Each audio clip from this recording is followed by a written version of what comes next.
My name is Anne Murray, and I'm an artist and a curator. I'm working on a curatorial research project that is called Cloud Conversations. I am a nomadic artist, so I don't really have a home base, but mostly I return to Barcelona, so I guess that would be my home base. Could you tell me more about this project? Yes, the project is connecting artists from different parts of the world. They're working in different disciplines, different media, from video art, photography, painting, sculpture, installation work, music, all different kinds of art forms.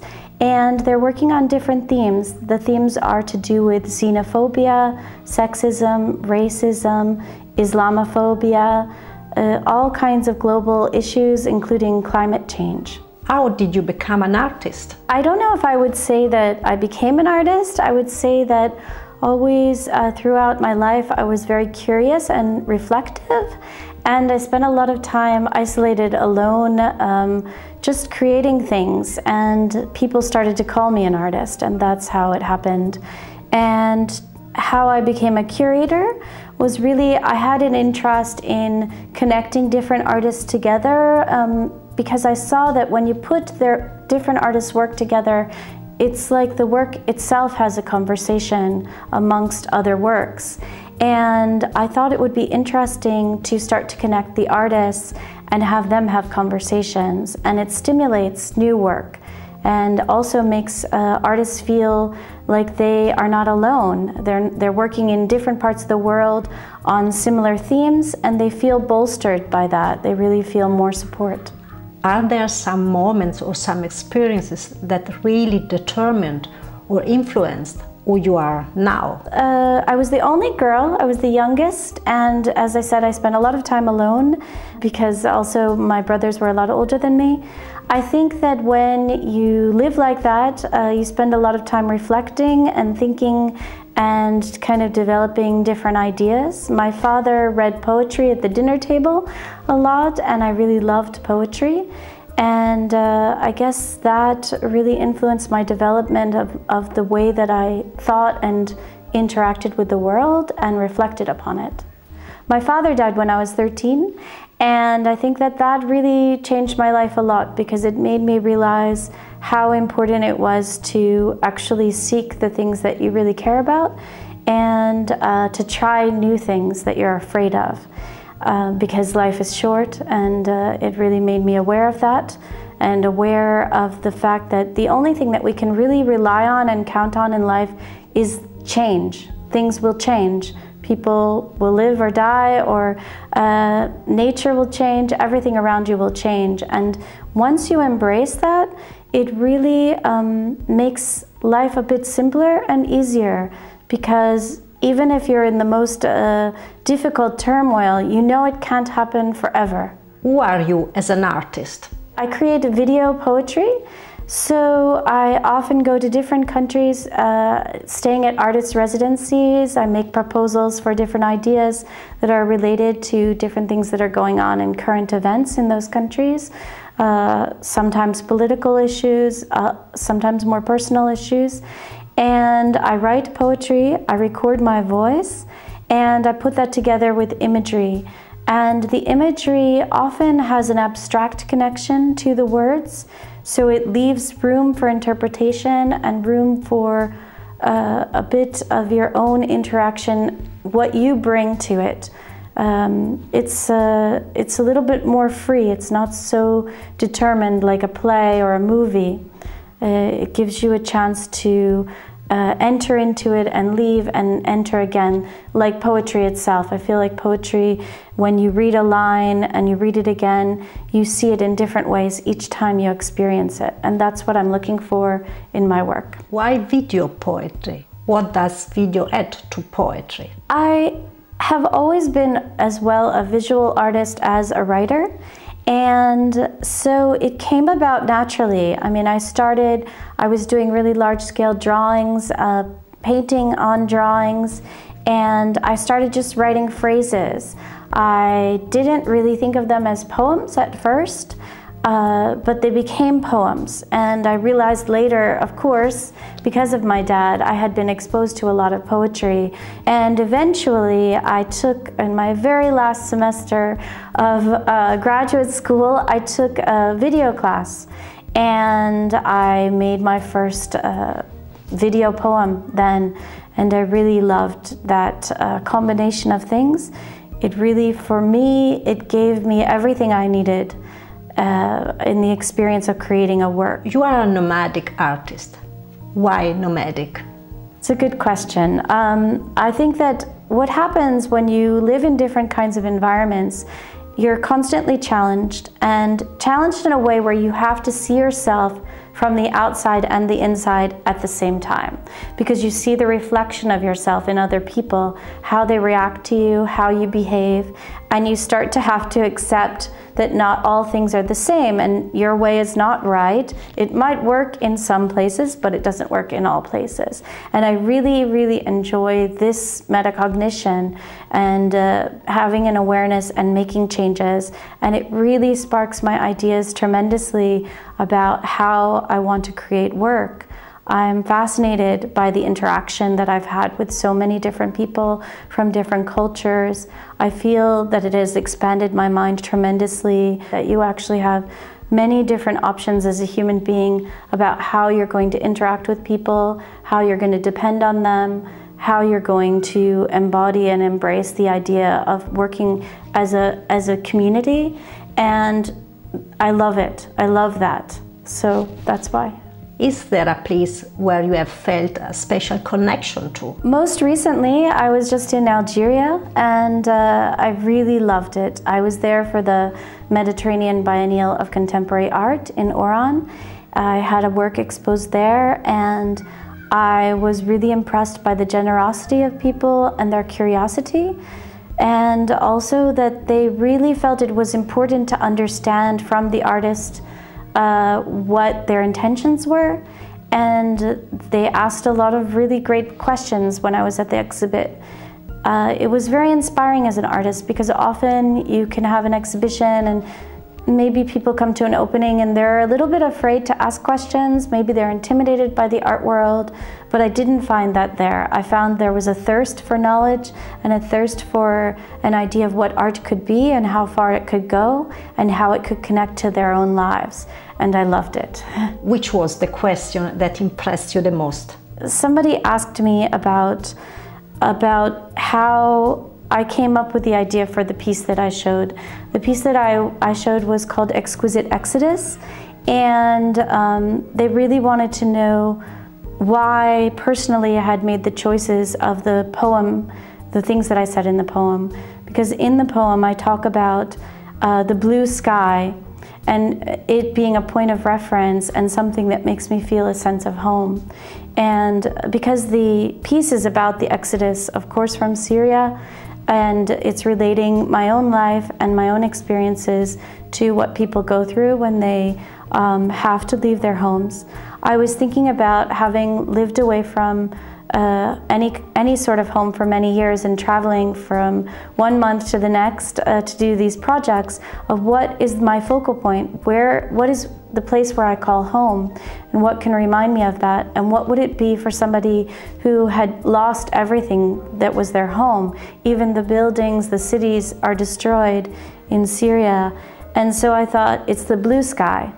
And when you look at the blue sky from anywhere in the world, you can feel a sense of the grander scale of things, and a sense that you have some constancy and some degree of change. So that for me gave me a sense of home, and I related that to what perhaps, if you're someone who's lost your home, what you might think of or look at to have a sense of security. Why do we need art? This is probably the biggest question every artist asks themselves, and many people in communities ask. I think that art serves many purposes, and it can function in society in a lot of different ways.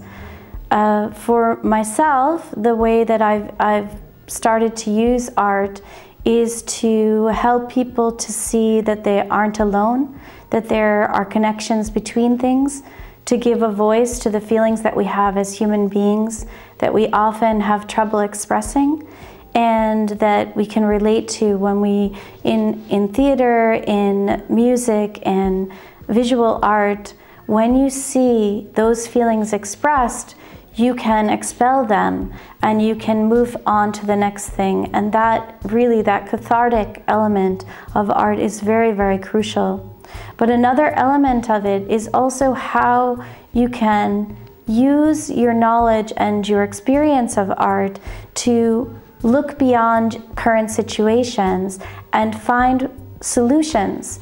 Because art can connect people. You can create community projects and you can connect artists from across the world and find solutions for problems such as xenophobia, sexism, racism. How do we address these problems?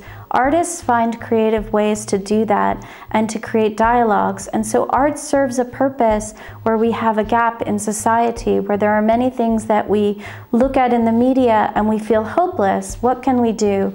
Well, oh, what do you do? This is just human beings. These are just things that happen over and over again in history. It's not true. Actually, if you look at history, it's often people who have looked at things from the outside, from a bit of distance, from a creative effort, in a new way, with some different sense of logic, that have created a way and a path towards change. And so art's purpose really is to create change and to embrace change. What is the most important lesson that you have learned from this project? The most important lesson that I have learned is to have compassion, to really understand what it is to be compassionate. From living in different cultures, from experiencing different cultures, and creating works that are related to a whole different cultural background in different countries, I have learned so much about compassion, about how when we see things and perceive things, the window that we are looking through can be very narrow, and that compassion is actually looking at something from multiple windows, and that's really beautiful. Where do you see yourself in 10 years? This is a tough question. Well, of course, I would like to have a pavilion at the Venice Biennial. I think I would like to have that in 4 years. Maybe that's not enough time. And after that, I hope that I will still be working on this project, the Cloud Conversations research, and doing curatorial work, and also as a fine artist, as a video artist, a video poet. I hope to be in different museums around the world. I want to be an artist like Marina Abramovic. I really admire her work. I got to meet her recently at the Serpentine Gallery. It was actually about 3 years ago, but it really impressed me, her compassion, her kindness. And actually we both cried when we met. She hugged me and she handed me a tissue. I was so amazed, and I thought, wow, you know, when you become a star, an artist star, it doesn't have to mean that you lose your sense of self and your sense of kindness. And that really, it gave me the drive to keep going and to feel that I could also be one of these great artists in this century. And why is she your hero? You know, at first, when I was younger, I didn't understand her work. I thought maybe it was a bit crazy, you know, to allow people to take weapons and cut her, like she put them out on a table, and people had the option to do whatever they wanted to her in one of her performances. And I didn't really understand. And now I completely understand. I think that to expose yourself, to be as vulnerable as possible to humanity, is probably the bravest thing that you could ever do, and the biggest trust and faith in people. And that's why. What keeps you going? What motivates you? Sometimes it's hard to keep going. But I have this incredible drive. I think I have this passion that it's unstoppable. And the more momentum I gain, the more I keep going. And there's a lot of times when I realize that people come to me. There's a moment when maybe I feel like it's a little bit too hard, and always there's somebody who comes to me and says something about how meaningful what I'm doing is and how important it is, and it's like a treasure. So, what kind of society do you dream of? I want everyone to have that openness to experience life and to accept that all the different perspectives are important. And because of that, you can experience life with the utmost richness, a depth beyond anything you can imagine. There are people who say that they do not understand art or they do not understand poetry. What would you tell them? Every piece at every moment is a piece for you to experience. Because for myself, there has been work, like I talked about Marina Abramovich's work. When I was younger, I didn't have the life experience really to even understand what she was doing. And a huge part of that wisdom that comes from your life experience is what helps you to access and understand and indulge in art. It is something that you indulge in, that you take a moment, and it's like eating chocolate. It's like you can take that richness in and remember it. And it's not for everyone at every moment, but there is something to be taken from art for everyone. It's just that you have to accept and understand that perhaps you need to also give something. In the experience of looking at a piece of art, as a viewer, you have to read and educate yourself and understand and try to look at what the perspective, the context of a piece of work is. Like reading a book, the literature that you read, you look at what country the person was from, what were the political situations, what was the culture like when a book was written. You have the whole context of life experience. It's the same with any person. When you meet somebody, a lot of people maybe you like right away, but then there are other people who are more quiet and you're not sure. And those sometimes are the people that you really should spend time with, because they have so much hidden inside and it takes time to know them. And a piece of art is like that. You need to spend time with it like you would spend time with a child or a friend or a grandparent. Why are you doing what you are doing? Why are these kind of connections of artists so important? It's interesting because when I was in art school, I didn't feel this. I felt that a lot of times our differences were highlighted as artists instead of our connections.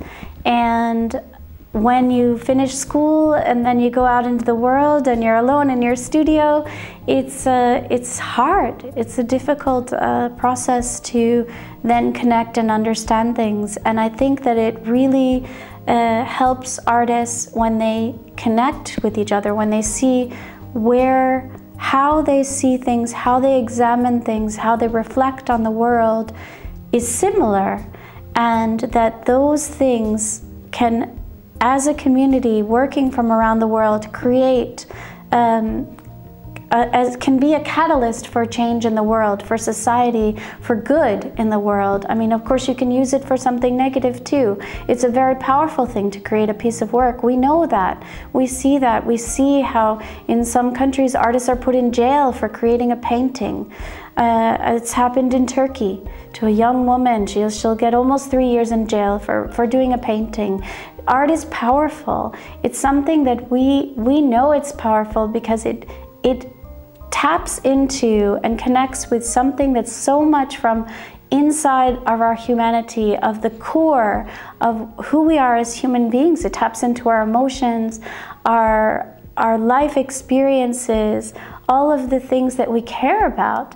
And because artists are alone in creating, we need to help them. We need to give them the chance to connect with each other so that they don't become too fearful and give up or die, from lack of attention, really. It's so important because they really they are like the shamans of society. They can bring to us something that we wouldn't have in our lives without them. And why does Anne need poetry? I need it because without it, I have no way to express my life experience. And I feel this need, perhaps it's a human need, maybe it's a selfish need, or something that we need to capture our life experience and give it some kind of precious attention. And so when I create a poem, it's sort of like a talisman. That talisman holds within it my feelings, my emotions, my perception at a particular point in my life that I can go back to again, and I can feel it again, and I can feel it in the same way that I felt it in that moment. And otherwise I can't, you know. When I look at a photo, it doesn't have quite that quality, but with words I feel it, because I'm very, very selective about my words, and there's a richness in poetry that's very visual, and it can capture vision, the vision of an experience, the essence of something for me in such a powerful way that I really treasure to be able to read it again, so that's why. Is there a poem that you like in a special way? Perhaps I can read something. Can we stop and I can take the line? Oh, please, it would be great. Yes, I'll read a line from, it's a poem, it's called A Wary Thing It Is. It's about the boundary between love and friendship, and kind of questioning that. You might never see me again, but I have this, my words, the proof I need that I can love just as if it is an ordinary act of faith. And I wait just a little longer for my fate to join me, a girl by my side that once was myself and my pride. Thank you so much, Anne. And why would you like to be in Venice in 4 years? For artists, Venice has become like the Olympics. It is the Olympics of the art world. It's really the highest honor and the biggest opportunity to communicate to the whole world. And if I can have the honor to be able to present the artists from Cloud Conversations in Venice, I know that we can do a tremendous amount of good, and we can bring an incredible message to the world. So that's why.